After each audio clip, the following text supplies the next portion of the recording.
Hello, and welcome to the Rules of the Game podcast, where it is my job to discuss democratic institutions.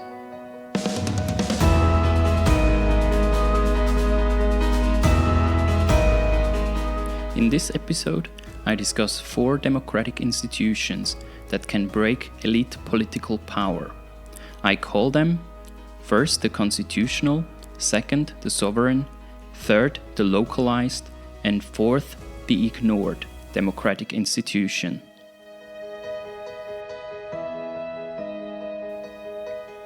More specifically, the 4 institutions that I will discuss and compare are the following. First, the constitutional democratic institution. This is the electoral law. How do we select people to represent us in the most important political body in our countries, our parliaments? Second, direct democracy. Do the people have veto power over laws and constitutions, and are they thus truly sovereign? Third, what I call the localized democratic institution, that is federalism. Is political power separated also vertically and across different territories in a country? And finally, the ignored democratic institution, that is executive councils or committees. So why don't we use councils as executive governments to have more balanced decision making? I assure you that even if you are very familiar with democratic institutions, you will have learned at least one important or interesting aspect about them, something you didn't know before. I will tell you how these 4 types of democratic institutions can be employed to give the people more control over the political process. They can balance each other and complement each other, and each of them can be a check on the other. They divide and decentralize power in different ways.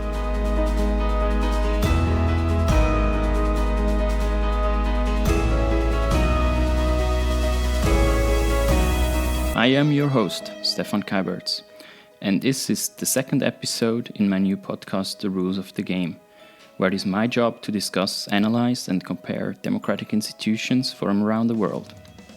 I'm a political economist with a PhD in economics from the University of Bern in Switzerland, and I previously held positions at the London School of Economics and Political Science and the Centre for Global Development.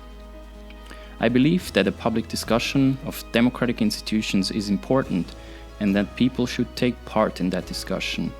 I have decided to dedicate my time to contribute to that debate with my knowledge and my perspective. I strongly believe in the wisdom of the people and the power of knowledge. People should be more aware of the political institutions that govern their lives. Please subscribe to this podcast on any podcast platform, and you'll always get the latest episode. You can find me on Twitter @skybirds, and you can find the show notes with links to all material discussed on my website, rulesofthegame.blog.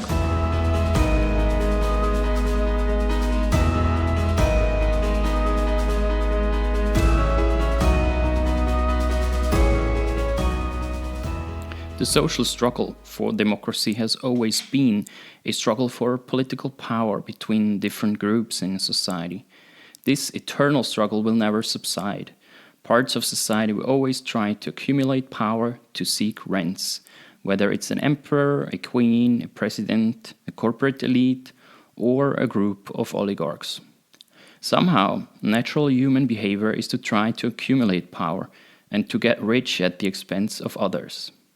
But the stronger and more balanced democratic institutions are, the better the society is guarded against power grabs, and the fairer the society can be organized. The word democracy consists of 2 parts, demos and kratos. In order for the demos, that's the people, to have the kratos, the power, democratic institutions are required to prevent the power grab by political elites. The discussion of these 4 important institutions shall give an overview of my understanding of how democratic institutions can work together and how they can balance each other. The discussion simplifies many aspects and makes shortcuts. For example, I don't go into the details of the presidential and parliamentary systems of government which are both super important and have different implications for power sharing. In future episodes, though, I will discuss each of these institutions in more details and also provide more references to relevant papers and books. So, democratic institutions should be designed and organized in a way to prevent the abuse of political power for private gain. So that means mainly putting a check on political factions, political elites, but also a check on the corporate elite, preventing them from trying to seek rents in an unfair way. And by unfair rent seeking, I mean, for example, that big corporations try to influence legislation in a way that they end up paying a lower tax rate than small corporations. There is this famous quote by the economist John Hicks who said, "The best of all monopoly profits is a quiet life." This means that a monopolist doesn't have to worry about competitors who bring in new products into the market. He can just set a high price on his products, earn a lot of rents on the product, and have a quiet life. So he doesn't need to worry. And I think there is an interesting adaptation of that quote. I would say the best of all democracy profits is a quiet life for its citizens. So if democracy is well designed, if institutions balance each other and check each other, then the citizens have a quiet life. Essentially what you want is a government that is pretty much in the background and doesn't bother you, but provides some safety when you need it. And so I think this is like an interesting comparison. The citizens should have a quiet sleep, essentially, if institutions are well built. So as citizens, you'd probably like institutions that you can fully trust and that you know are working in your interest mainly. A government that checks itself and is balanced. You don't want to have to control and ask for transparency all the time. The best institutions, I think, are the ones that check each other and then even possibly check themselves. So I'm presenting here the institutions that I think are important and are capable of keeping elite political power in check. And I'm not talking about how to get to that institutional setup, which is a completely different story, but once in place, how it keeps the politicians as agents of the people. The power is delegated from the people to the politicians, yet the people should always have control over the political process. Now let's start with the discussion of the 4 democratic institutions that I think are able to prevent political power grabs and make democracies more balanced. So the first one is the constitutional, that is the electoral law. And I think it's the most important institution in democracies anywhere around the world because it determines how parliaments are constituted, how representative they are. I call it the constitutional because it fundamentally sets the political trajectory of a country. Representation influences both constitutional and policy choices in fundamental ways. The better the representation, the better political decision will reflect the preferences of the population. The electoral law determines how representative parliaments are of the people. As many studies have shown, proportional representation electoral laws produce better representations than majoritarian electoral laws. This will be a central topic in this podcast throughout because it's so important. It might seem very technical, but it is a crucial element of democracies. For instance, a first-past-the-post election system in single-member districts, like we have in the UK or the US, produces poorer representation than a party list proportional representation like we find in many European countries. Furthermore, elections have to be contestable. New parties should easily be founded and able to contest the elections. That means also that the new parties challenge the older parties, which creates a better dynamic among political actors in a country. And that is also better possible in proportional representation electoral law systems. Now, you may also ask, what about the division of power? Isn't the distinction between the legislative, the executive, and the judiciary branch of government important as well? This is true, yet since parliament is usually the only constitutional branch of government, strong factions in parliament can still control the other branches of government. The judiciary branch is usually elected by parliament, and the executive, even in systems with strong division of power, like in presidential systems, parliament can, in extreme cases, try and impeach the president. In many parliamentary systems, the prime minister depends on the confidence of parliament. So if the ruling coalition breaks up, then this will also be the end of term for the prime minister. Hence, the parliament is the most important institution, even if we have a division of power, either a weak or a strong one, as in the US. So the legislative branch of government is the primus inter pares. That means the legislative branch is the first among equal branches in a division of power setup with an executive, a legislative, and a judiciary branch. Still, the legislative branch is the primus, the primary branch. So if a country gets the parliamentary representation right, then already a lot is won in terms of democracy, because the parliament is the constitutional power in most governments around the world. Now, the second democratic institution that I want to discuss, and I think is super well positioned to be a check on power grabs by political factions, is direct democracy, which I call the sovereign.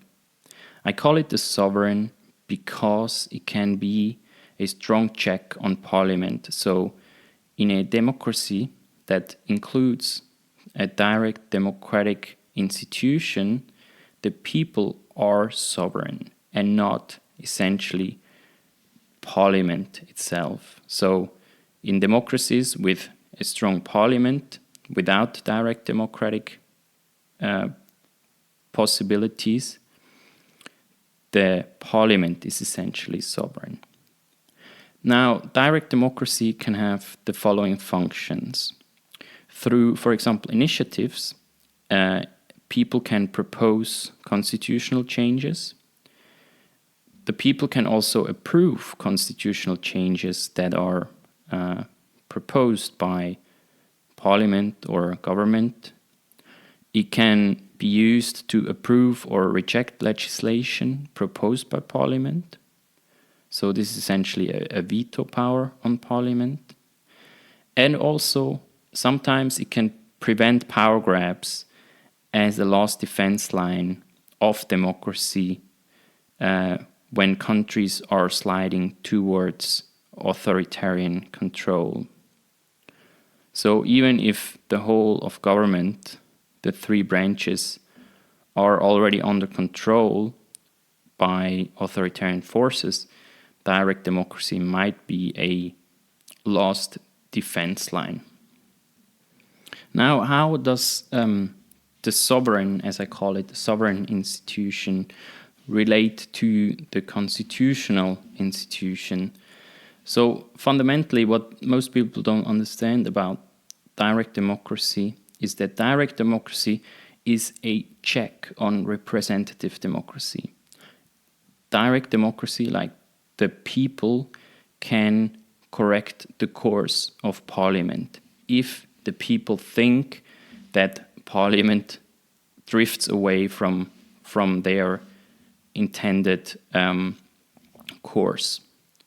So if direct democracy is strong, the representatives in parliament will work in the interest of the people, will work harder in the interest of the people, because they know through a referendum or an initiative the people will correct their work.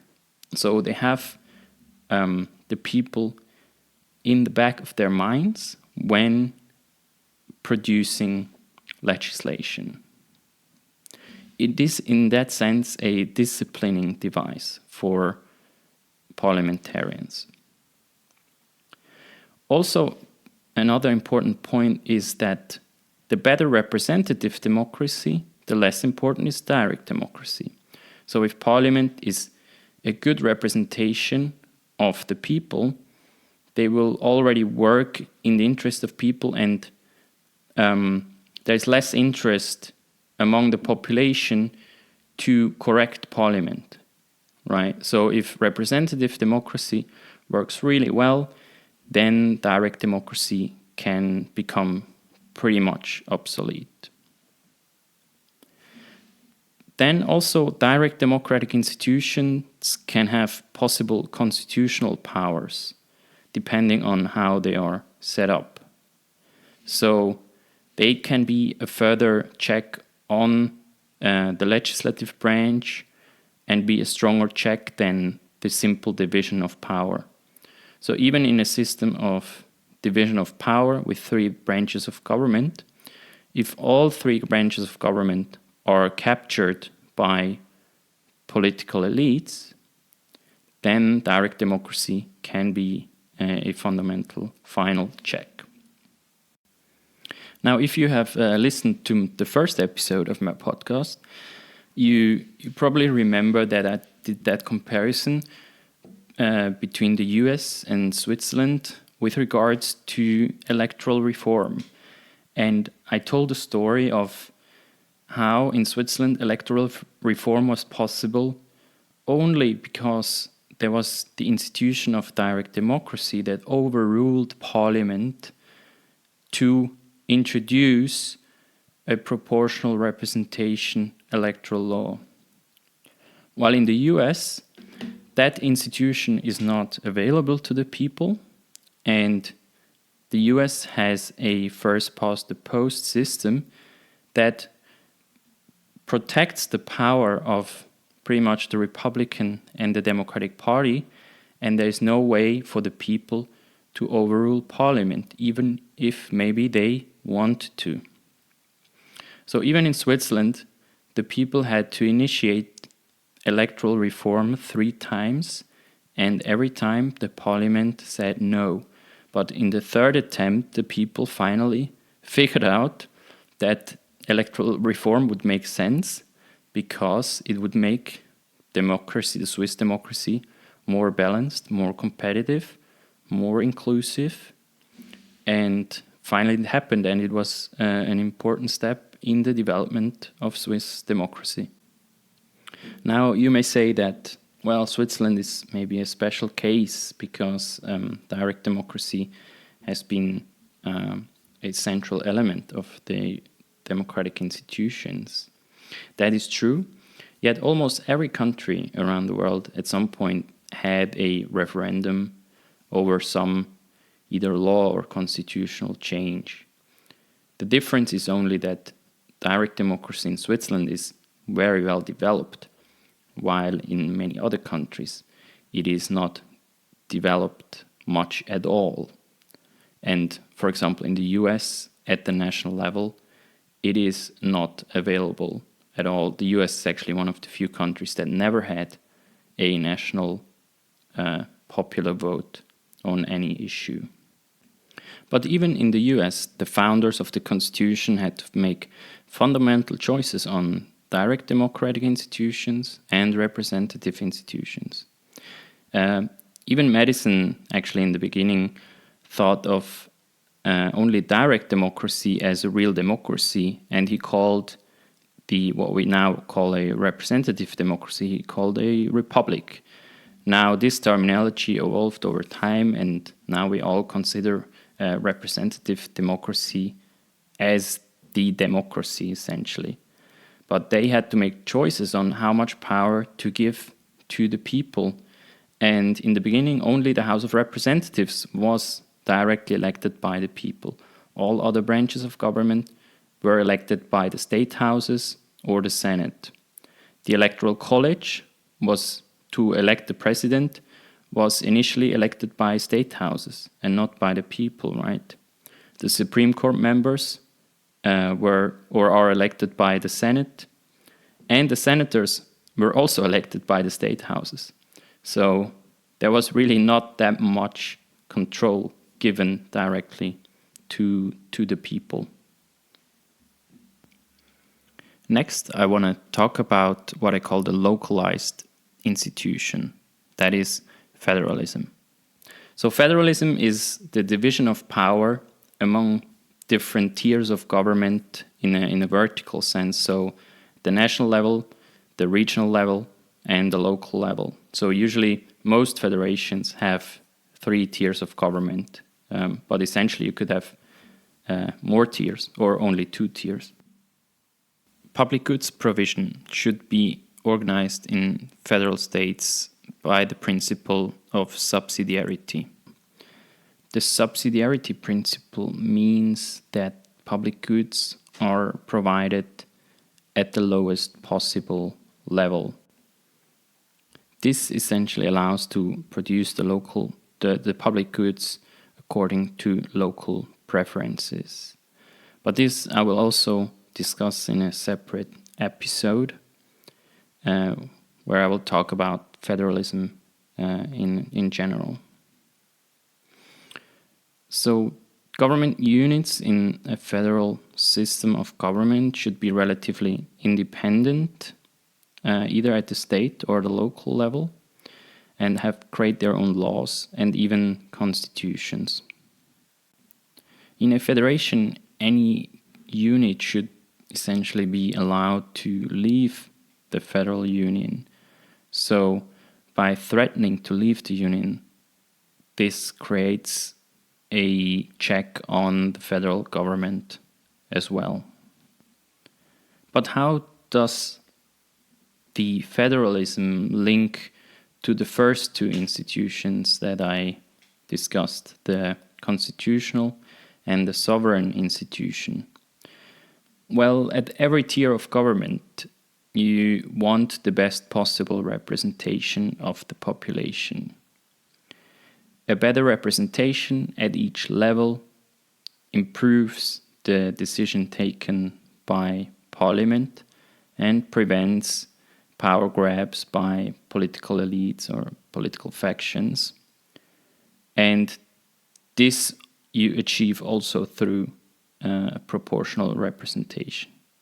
Even though at the local level, an election of specific personalities, specific politicians, might be an option as well. So I think proportional representation is more important at the higher levels of government.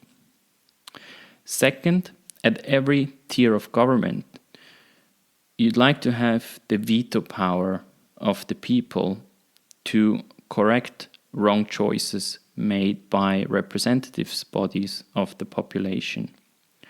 So if you have the check of direct democracy on parliaments at every level, parliaments are more likely to work in favor of the general population. Constitutional changes can also grow from the grassroots. For instance, changes in electoral laws can first be implemented at the local or state level.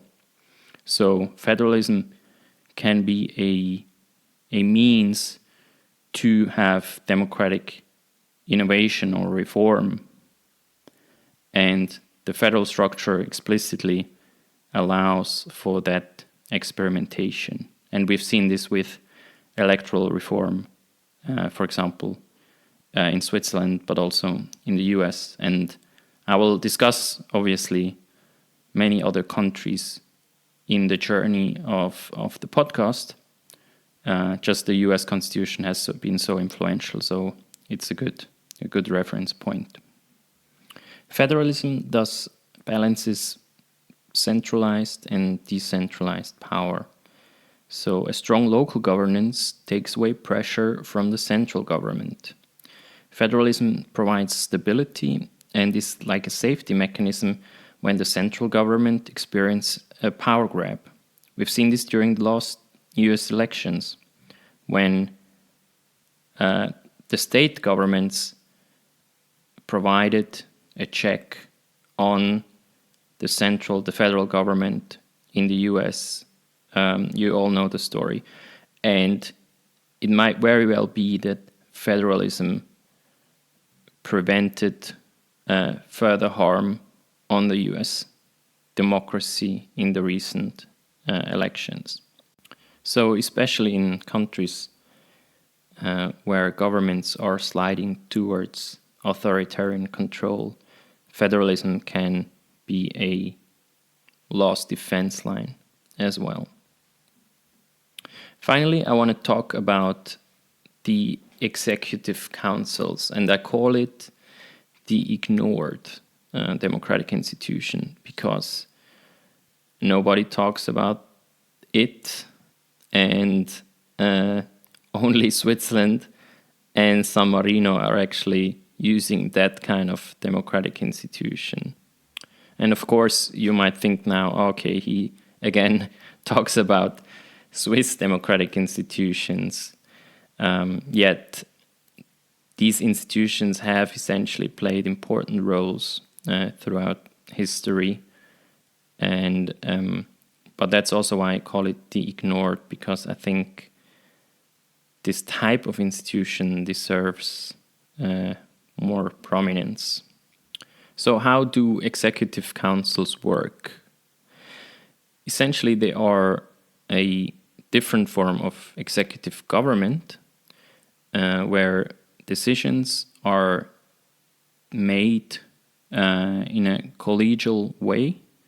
So each member in the council has the same voting power. So instead of in a cabinet where the prime minister is usually above the rest of the cabinet, in an executive council, all members have the same amount of power. Usually these executive councils or committees, they also have a president, but the president doesn't have more power than the other members. He or she is, in that sense, a primus inter pares. That means he is the first among equals. Same as I mentioned before, the legislative branch of government is also first among equals. In the case of Switzerland, this executive council is called Federal Council. And it has been inspired by the Constitution of Pennsylvania of 1776, that had a 12-member Supreme Executive Council between 1777 and 1719.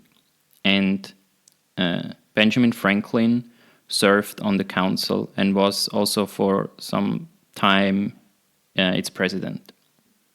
This Pennsylvania Constitution also most likely inspired the French Constitution of 1893 during the French Revolution. So France had also an executive council during the years 1795 to 1799, consisting of 5 members, and it was called Directorate.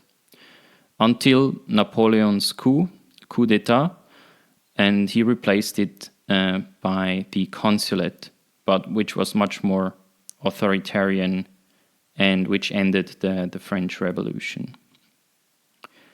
Interestingly, also the founders of the US federal constitution thought about having an executive council instead of a president. And the New Jersey plan, which was one of the proposals for the US Constitution, included an executive council. As I said, currently only Switzerland and San Marino, and to some extent Bosnia and Herzegovina, have a council consisting of several persons with equal voting rights to make decisions in government. Also, Uruguay had a 9-member executive council in the period 1952 to 67, with a collegial body serving for a fixed term. Obviously, an executive council could be either elected by the people or indirectly by the parliament, as is the case in Switzerland. At the federal level, yet again, Switzerland at the cantonal level also has executive councils as executive governments, and these are most often elected directly by the people. So again, the question is, how does this institution relate to the other institutions that I've discussed? And I think that would need more time, and I will for sure do at least one episode on executive councils. But what I can say is that the institution of the executive council is an additional check on the legislative branch of government, but that also depends on how it is elected. If the executive council is elected by the people, then it is a very strong check on the legislative branch of government, and also the executive council in that sense is a better representation of the people, because instead of one president, you have several members elected by the people.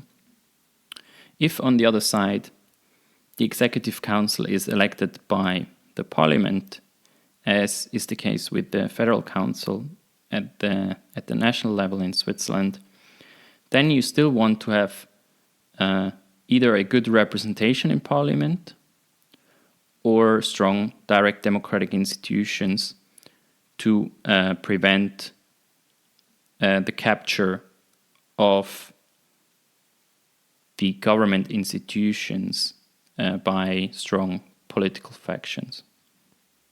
All right, let me wrap up the discussion of the 4 institutions here, and I hope it was insightful and maybe provided a new perspective on some of the institutions, and especially 2 of them, the direct democracy and executive councils, are not used very often around the world, and I'm sure in many countries they could be considered or further developed.